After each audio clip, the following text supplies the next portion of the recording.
បាក់ក្បាលវីដេអូមកបងប្អូនប្រកាសជាស្គាល់ហើយមុខម្ហូបមួយមុខនេះហើយថ្ងៃនេះខាងខ្ញុំបាននៅមុខម្ហូបសម្លម្ជូរគ្រឿងឆ្អឹងចេនីកូសម្លម្ជូរគ្រឿងឆ្អឹងចេនីកូវិធីធ្វើមិនពិបាកទេហើយការធ្វើក៏មានលក្ខណៈខុសប្លែកគ្នាផងដែរខាងខ្ញុំធ្វើបែបអញ្ចេះទៅហើយខាងបងប្អូនក៏មានរបៀបធ្វើខាងបងប្អូនទៅមុខម្ហូបថ្ងៃនេះគឺម៉ាក់ខ្ញុំគាត់ជាអ្នកធ្វើហើយវិធីធ្វើរបស់គាត់ងាយៗបងប្អូនអត់ពិបាកទេ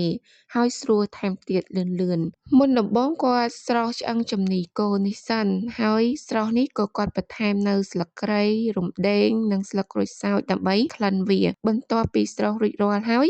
គាត់យកឆ្អឹងជំនីគោនឹងទៅលាងទឹកបន្ទាប់មកគាត់ចាក់គ្រឿងបុកហើយនឹងស្ករប៊ីចេងមានម្សៅស៊ុបចូលក្នុងនឹងហើយគាត់បន្ថែមនៅម្ទេសចិញ្ច្រាំបន្ទាប់មកគាត់ច្របល់ចូលគ្នាអញ្ចឹងទៅធ្វើបែបនេះរសជាតិក៏ឆ្ងាញ់ដែរបងប្អូនវាមិនឲ្យខ្លោចបាតផងដែរកសាំងឆ្កៀយកសាច់វាចេញសាច់កូប្រាហើយសម្បកវាម៉ាក់ខ្ញុំគាត់យកទៅដុតដើម្បីឲ្យវាឈ្ងុយហើយអត់បះចោលឲ្យបងប្អូនយកទៅច្របល់ជាមួយនឹងឆ្អឹងចេនីកូវាកាន់តែឈ្ងុយមួយកម្រិតថែមទៀតហើយបន្ទាប់មកគាត់ក៏យកស្លឹកកន្ទ្រកយកទៅឆ្អើរវាបន្ទាប់ពីឡើងឈ្ងុយហើយគាត់បូតវាដាក់ចូលទៅក្នុងឆ្នាំងហ្នឹង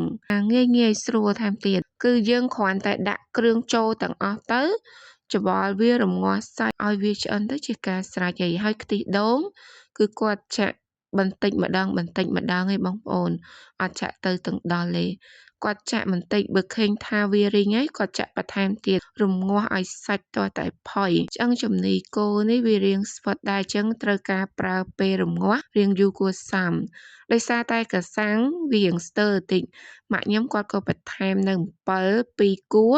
ហើយនឹងសូដានផងដែរអត់ជូរខ្លាំងទេបងប្អូនជូរមកល្មមឆ្ងាញ់ម្ជូរគ្រឿងតើតែវារាងជូរមុតបន្តិចបានឆ្ងាញ់ហើយបន្ទាប់មកយើងភ្លក់ទៅបើស្ទើរអីថែមគ្រឿងតាមក្រោយនឹងទៅតមកទៀតម៉ាក់ខ្ញុំក៏គាត់បន្ថែមនៅខ្ទិះដូងនេះខ្ទិះដូងចុងគឺគាត់បន្ថែមទៅទាំងអស់តែម្ដងហើយគាត់រងាស់វា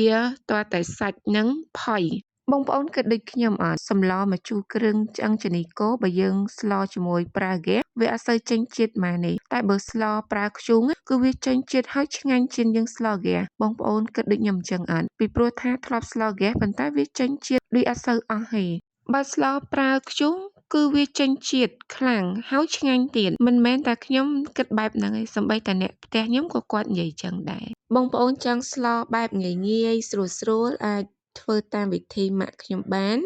គឺវិធីធ្វើរបស់គាត់នេះគឺងាយហើយអត់ស្មុគស្មាញច្រើនទេ